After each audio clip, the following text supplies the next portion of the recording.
Joker issue 7, and this issue introduces us properly to Madame Halloween, which I mean, all on our tease from last issue, I don't think this is a character that's been around before. This feels like a fairly new creation to me. Obviously this is Tynan, Gilliam March, unfortunately, on art. It actually starts off with a bit of a secret agent spy story, where there's a woman here that's like asking about what they're planning to do at Santa Prisca. And basically, there's a guy here who's like, we're going to turn Santa Prisca into like a tourist destination where we'll sell Bane T-shirts and they'll get a tour of the prison and all the rest of it. And what was it he compared it to? He said it's Arkham meets Disneyland or something, some stupid like that. Anyway, so. But then her phone rings and she wasn't meant to have a phone. She whips off her scarf and it turns out to be Julia Pennyworth. And Oracle's trying to contact her and she's like, hey, you're blowing my cover here. She's not here for Oracle. Oracle's contacted her and she's like, I don't want to work with bats anymore after what happened to my father. I will say it does have a very Secret Agent 60s style, like when it reveals who she is, she actually turns around and says the name is Pennyworth. And she doesn't say, oh, she does actually, no, there is a speech bubble there to say she says Julia Pennyworth. No, she does say it. She does the Bond thing. She says her last name first and then says the full thing. It basically sets up that Julia is going to maybe work with Oracle. Oracle's asking for information. She's not happy about it, but they might end up working together now. We cut to Gordon. If you remember the cliffhanger from last issue, Gordon was arrested because the Joker killed some people at a lab and left Gordon's fingerprints all over it. So Gordon's at this lab, and his direction here is really good. He's talking about how like he knows what they're doing right now. They're leaving him alone in the interrogation room, looking at the evidence because he's done this to purpose himself. He knows what they're playing at. And then walks this mysterious woman who is Madame Halloween. We find that out later, but I'm just going so I can call her something. She sits down and he's like, hey, you already know I'm innocent, otherwise you wouldn't be playing these games with me. And she's like, yeah, we're just killing time until we got footage of you sitting eating food at the restaurant in the hotel whilst the murders were happening. But she explains what this place was that Joker attacked, where these scientists that were killed. It was basically an illegal lab that grew cloned parts of bodies so that people could fake their deaths. Yeah, like the clone, like a hand here, or some teeth there, or whatever. And like basically Gordon and her get to talking about like what they what they can do to work with each other, like that basically gets to a later scene because she says let's go get some dinner. Her actual name is Isabella Hallows, which already sounds kind of gimmicky and stuff. To be fair, if her name's Hallows, I can see why people would actually give her a nickname like Madame Halloween. So I guess there's some logic there to that. But yeah, so yeah, it does kind of feel like two people who are good at their jobs, like sort of like back and forth thing during this scene, where it feels like they both know what they're talking about. They're playing a little bit of detective chess with each other. But she says, let's go grab a drink. And then we cut to the clock tower, where Steph is just woken up at like 4 p.m. And she's like, that's fine, we're bad people. This is the morning for us. Steph's right. She's got a lot of... Steph's attitude here is proper Steph. It feels like classic Steph, with her banter with Babs. And there's some jokes about how, well, do we have to go and like break your dad out of prison? Me and Cass could go spend a week in Paris, and it's like no. Like we're here, and she's like, you've been moody with no sleep. And he's like, nah, sorry, Steph. But anyway, then things get a little bit creepier because they notice that Cressida, the woman who's actually from the Court of Owls, is actually staring at the surveillance camera. And they're like, wait, something's wrong. And just at that moment, a Talon attacks them. And whoever it is like, just slashed all of Babs's gear, so her case is like all damaged. Steph's like dodging blades. And like this book is a really fun book, and it's moments like this where the Talon says, "Beware the court of," and then jumping on his back is Cass, and she just goes, "No, beware us." And there's like a panel of all three of them sort of, in fighting pose. But not all three of them get into fighting with the Talon though. This is just Cass. This is Cass going to turn on this Talon and whacking him in the jaw, breaking his arm, beating the piss out of him. It's just a few pages of action, and Stefan and Babs are just like watching and just like going, ooh, like during this. This Talon didn't have a clue what he was getting ready to fight. Or she. It's hard to tell. It's Talon. So good fun stuff, but they're like, okay, right, we can basically make a leap here and say that Cressida's got something to do with the Court of Owls. Sets things up.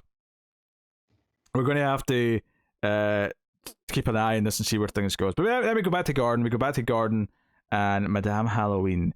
And she, the banner here is good again. It's like, it almost feels like they're maybe flirting a little bit, where they're kind of impressed with each other. She says, like, because of the nickname, she was like tempted to go all in and like just like buy orange and black clothes from now on, just to really go into the spirit of the whole thing. But they get talking about what's going on, and she brings up the secret organization that lets villains hide out. And they get to that because she kind of critiques that Gordon thinks Gotham is kind of unique and that it's different, and that it justifies a lot of the choices he's made in his career, like, working with Batman, working with a vigilante, having a bat signal, stuff like that. And she says, like, okay, yeah, sure, your costume villains are, definitely a higher concentration, and there's definitely more heroes in the US than there is elsewhere. But they do come over here, right? We do have some heroes that kick around, and a lot of your villains do hide out around the world when they're on the run from Gotham or Metropolis or wherever it may be. So, but then it sort of gets to like a bit of the what they're really there for, where it's like Gordon just says, okay, what do you want from me? Why are we doing this? What's going on? And she's like, okay, I'm more interested to hear what you think I'm going to want from you, rather than me just asking, like, what do you think I want from you? And it's about the secret organization that hides out the Joker and everyone else. The secret thing. There's a nice idea in the art here. Obviously, it's not it's March, so the art's not good to look at necessarily. But there's a nice idea here where, as she says, what do you think I want from you?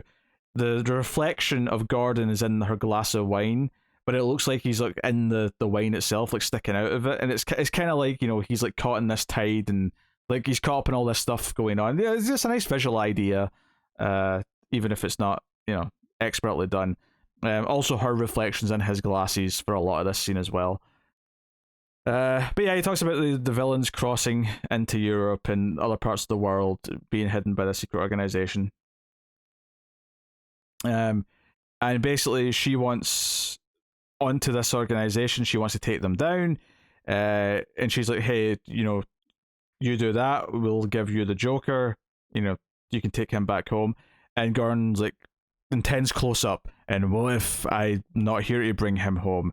And she just kind of shrugs and goes, a lot can happen when you're apprehending someone as crazy as the Joker. What happens when you try to arrest them? Quite frankly, I don't give a shit. So it's basically this kind of alliance forming between them. It's a little bit flirty. They seem like they're a similar age. They're both kind of veteran, captains and detectives. The end of the issue is that Lady Bane shows up behind her at the restaurant. But because she says she doesn't want anyone to know they're working together, and Gordon's like, that might be a problem, and it's because Lady Bane's standing behind her. Honestly, the book continues to, the main story continues to be really solid. Like Batgirl stuff working together is really fun. Obviously, I'm a mark for such a thing. But their actions are all right. Cass sounds like Cass as she's like beating the crap out of a Talon. Steph sounds like Steph bantering with Babs.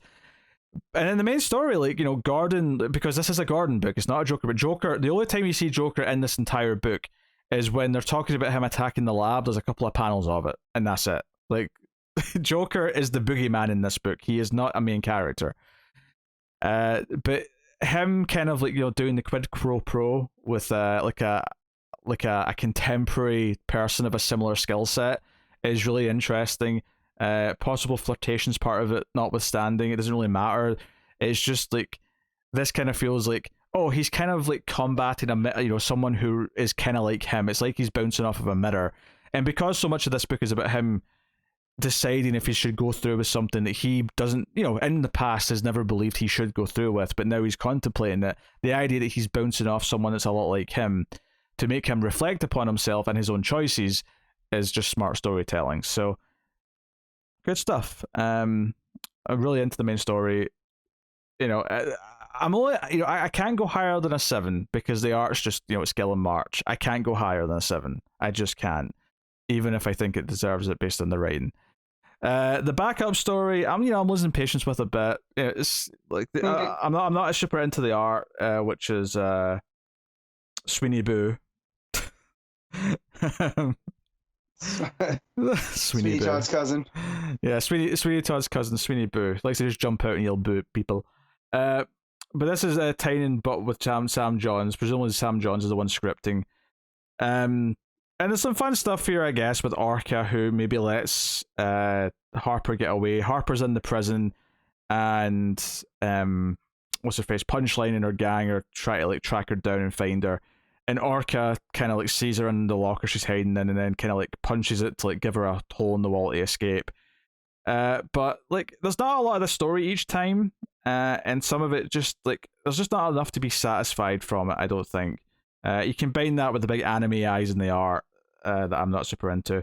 When she crawls through some air ducts for a while, classic trope, she runs into the woman she's looking for in the prison, which is the one who has like some, she's a witness and she can sort of testify against Punchline. And that's basically it. She finds her, and then there's one page at the end revealing that the boyfriend of her brother is not necessarily a straight up Joker groupie, but he does have a tattoo, which when questioned turns out to be a Royal Flush Gang tattoo. Yeah! Now, keep in mind that Punchline in the prison took over a Royal Flush group in the prison, so this kind of ties the stories together a little bit. I have to admit, if I wasn't doing this for a Patreon book where I'm actually, being paid to read this book, I wouldn't be reading the backup. I would just be reading the main story. But, which I guess is a kind of a, well, it's a silly thing to say, because the reason why I wasn't reading, the reason why I didn't keep reading it in the first place is because it was overpriced. So that's why it's become a Patreon, because someone wanted me to keep reading it. But if it was regular priced and I was still reading it of my own free will, then I wouldn't read the backup. That's a really convoluted. Imagine if it was overpriced and you were not reading the backup. Oof, that's an expensive 20 pages. It is, yeah. But it's a Patreon book, so oh yeah, obviously. I mean, there's an exception here, but yeah, for regular people. Yes. So that's all. A convoluted thing to say is that the backups just kind of lost me a little bit, but I'll struggle through it. It's whatever. Like halfway through the series now, anyway. It's like a 5 out of 10. The backup, I'd say this week. I've lost patience with it, but. Main story, really good. Great Gordon story. Loving the Batgirl stuff as well, alongside it. Plus, all those shenanigans, which is fun.